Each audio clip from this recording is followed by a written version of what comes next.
Hey everyone, Scott here to discuss Wall Street, Money Never Sleeps. Starring Michael Douglas, Shia LaBeouf, Josh Brolin, Carey Mulligan, Eli Wallach, Susan Sarandon, Frank Langella, and Charlie Sheen, barely, and directed by Oliver Stone.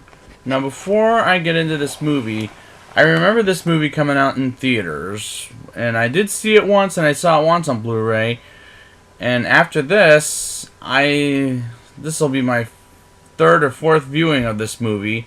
So what did I think of it to this day? Let's get into it.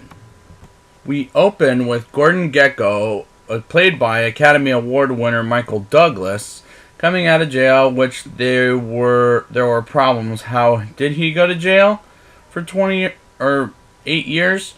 And where's Sean Young, aka his wife? Then the movie takes place 8 years after he got out of jail, fair and square.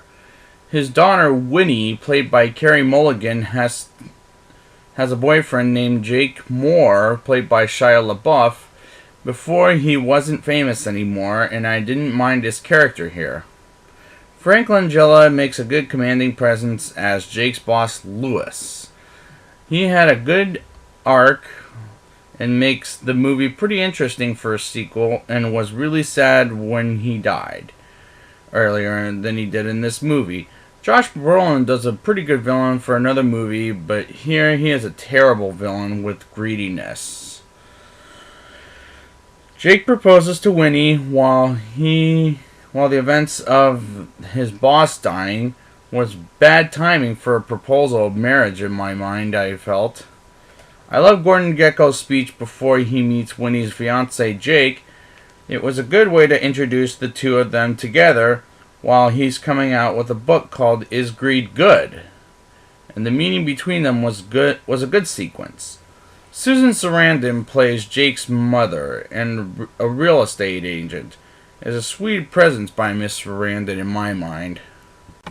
Jake tells Winnie, who doesn't want to see her father, to have dinner with just the three of them, and my attention was on Michael Douglas and Shia LaBeouf, but unfortunately, my eyes were not on Carey Mulligan, who I'm not the biggest fan of because she feels very plain and stale in my mind as I'm seeing her movies.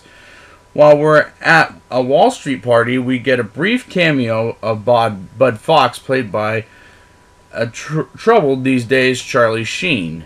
And he only gets 2 minutes of screen time with Gekko.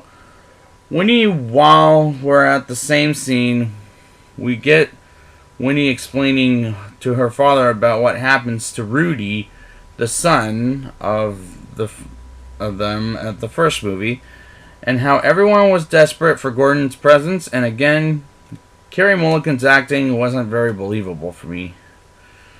As the financial crisis is happening to Breton, played by Josh Brolin, aka Jake's boss, Winnie happens to be pregnant with Jake's child, and both Jake and Winnie have good chemistry in that scene.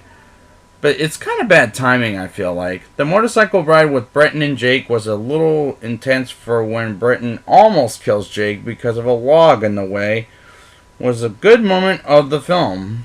Jake quits on Breton after the motorcycle sequence, and that scene was a little painfully acted, and finds out Gekko was part of the reason Jake quits and on Breton after the bad fusion plan Jake tells Wang earlier in the film.